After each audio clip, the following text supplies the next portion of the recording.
Uncontrolled bleeding is the #1 cause of death after a mass casualty event, which brings us to the Stop the Bleed campaign with Intermountain Healthcare.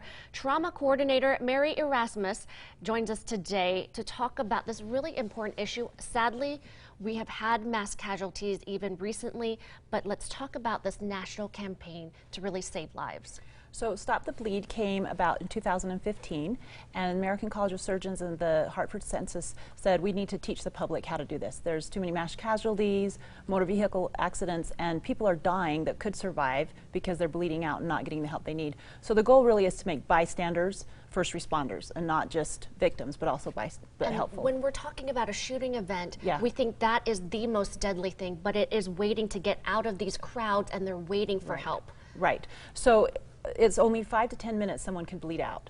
So obviously if they're waiting for EMS or to get to a hospital, that 5 to 10 minutes goes by really quick. So if we can teach bystanders how to react and help, then we can save lives. It's shown that we can increase the chance of survival by 35% if we do something in those first few minutes. And the incredible thing that Intermountain Healthcare has done is really try to get ahead and train people. Right. You've started now more than a year ago. You're on your second year. Yeah. Tell us about these training events. So we hold Stop the Bleed classes twice a month. So every 2 weeks, and we provide training for the Stop the Bleed. It's about an hour-long class. We teach you how to use your hands, dressings, or a tourniquet to control bleeding. And there's actually a kit that's provided in some of the classes. What's in here? So in the kit we have the tourniquet, a cat tourniquet, we have hemostatic dressing, we have gloves, gauze, and then an ace bandage and a Sharpie.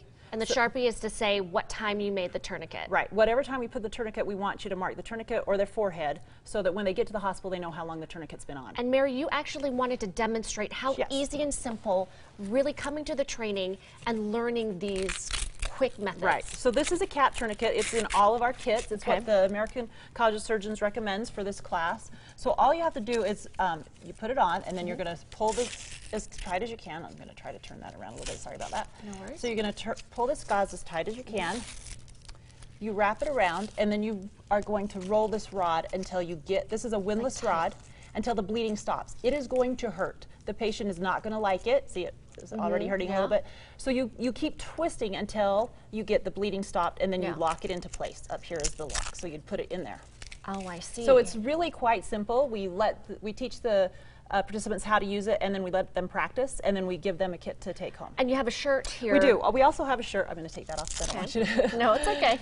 We have a shirt that we also give out at some of our classes that just shows that even if you don't have a kit, that says this shirt can save a life, and on the back it says the things that you should do. So even if you don't have a kit, you can use whatever you have, your shirt, a scarf, anything that you have with you to place on the wound to stop the bleed. The most important part is that you stop the bleeding as soon as possible, hopefully within the first 5 to 10 minutes. Training is actually happening tonight at 6:30. Tell us where and the other 2 spots that are happening. Correct. So it's at Altaview Hospital, which is 9660 South 1300 East in Sandy. It's tonight at 6:30 to 7:30, and then we have it again on August 29th and September 12th. And then there'll be more. The dates you're seeing on your screen: 15th, 29th, September 12th, 6:30 at night at Altaview Hospital in Sandy. Again, for more information, intermountainhealthcare.org is the place you want to be. Register there, but they will not turn away people because it's such important information. It's very important. We won't turn anyone away. Mary, thank you so much. Thanks.